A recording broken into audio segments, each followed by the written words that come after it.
Hello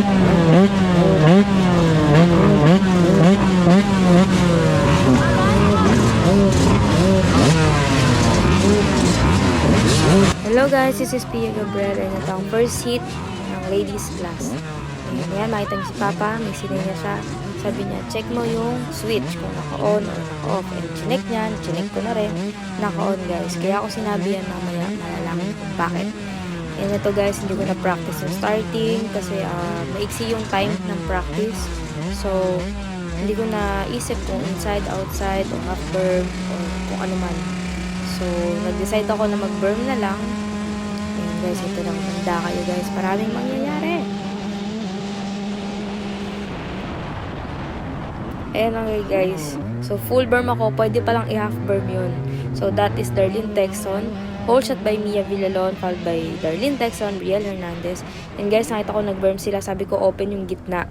Pwede ako i-block ko lang sa linya niya. Kaya lang, akala ko, full burn ni Mia, pero half burn lang pala siya.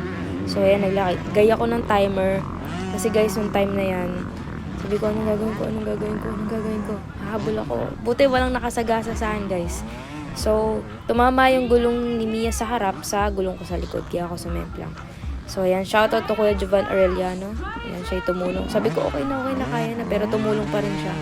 And makikita nyo, guys, tatabingin manibela yun. Kasi paling yung gulong. So, ito, papatayin ko muna yung audio, guys. Maya, kasi meron akong kailangang iparinig sa inyo, guys.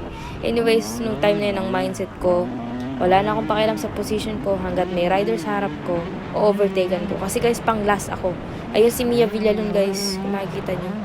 Yun na si Mia. And yun yung hahabulin ko.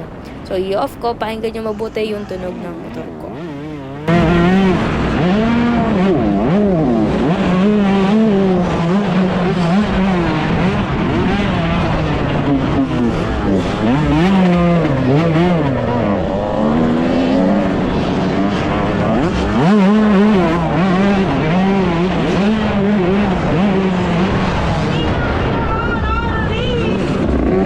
So, yun na nga guys, nag-off yung switch nang hindi ko alam. So, hindi malaman dahilan kung paano nag-off. Kasi yung semplang ko pa kanan. So, hindi ko na alam kung paano nangyari guys. So, ayan, medyo mahirap humabol kasi maalikabok and merong mga riders na hindi nakaka-jump ng mga doubles. So, kailangan kapag ganyan, alisto ka sa mga riders sa harap mo.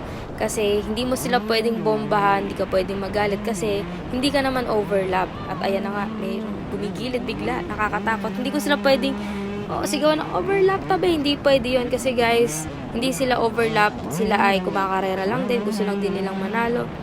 Unless overlap, pwede siguro kahit na, or bombahan, maghoy ka, ganyan. Para lang aware sila na gumilid, ganyan. Pero kasi hindi sila overlap, so kailangan ko silang unahan ng patas. Kumbaga, kailangan ko lang silang unahan nang hindi ako nagagalit, bawal magalit. Kasi guys, kasalanan ko, sumemplang ako. And ayan, sumemplang din pala si Mia Villalon, kaya nandyan siya ulit, nagkita ulit kami.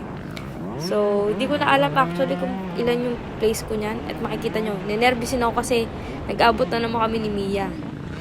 Sabi ko, ayoko na dumikit kay Mia sa burp. Ayan, so kinuha ko na siya sa stretch. Pag exit ng liko, ayan si Papa, nagsasign. Pero hindi ko na nakikita kasi ang goal ko lang is mahabol lahat ng nasa harap ko. And ang nasa harap ko na nung time na yan is si Ate Janelle Saulog. And yung isa pa is si Isay Pineda. So, talagang yung mga linya ko dyan guys, hindi ko na na-practice. Basta kung saan na lang ako mapunta, basta makahabol. And mga inside, di ko naman na-practice. Bigla ako na-jump ng inside. Kaya pala yun, sabi ko. So, nung time na yan, parang pang third na yata ako yun guys.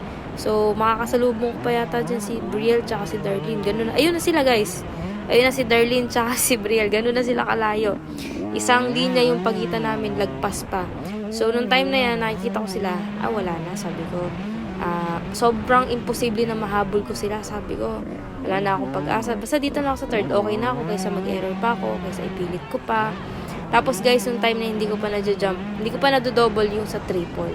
So, sila kasi na-jump nila. And the same sa mga weakness ko, guys. Pero ayan, habol pa rin. Andun pa rin yung spirit, yung fighting spirit. So, saan na ba sila? Ayun, hindi ko na sila halos nakakasalubong. sa kabilang linya. Ibig sabihin, lagpas na sila, ganun na sila kalayo. So, nung time na yan, pagod na rin ako. Sabi ko, sige, ikot ko na lang yung talagang takbo ko. And, abangan nyo mamaya guys, babalik yung boses kong maganda para mag-explain.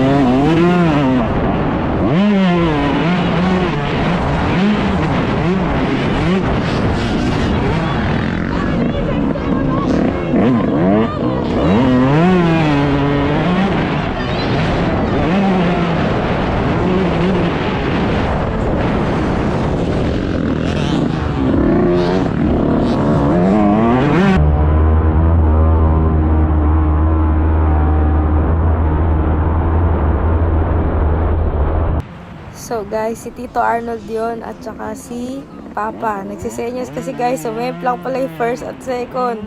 Pero si Brielle nakatayo agad and si Darlene ayan, sakto pagdating ko, munti ko pa masagasaan si Tito Arde! Tabi! Ay sauce!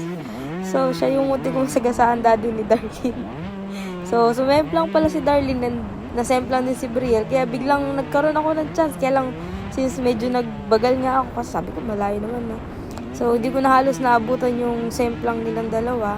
Pero ito, nung time na yan, sabi ko, wala pa rin. Kasi ginajump, ayun, ginump ni Darlene yun. And ako, overjump lang. Sila kasi nakiklear nila yun ng double.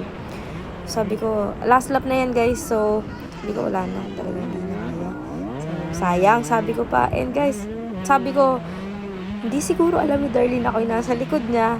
Sabi ko, ba't siya mag-berm? Dapat, depensahan niya. And ayan, guys, hindi na practice and kaya palang tirahin niya ng inside. So, nakuha ko pa si Brielle and kaya ako nag-second. So, from last to second. And, ayun. Sobrang, hindi ko in-expect, guys.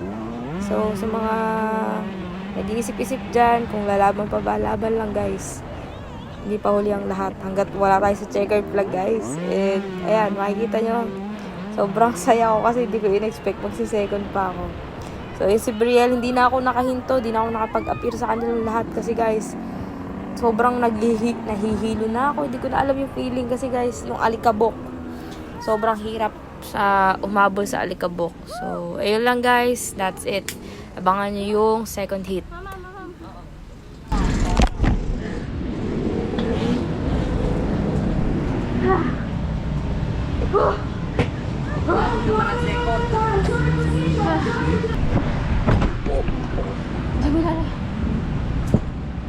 Oh, bigla.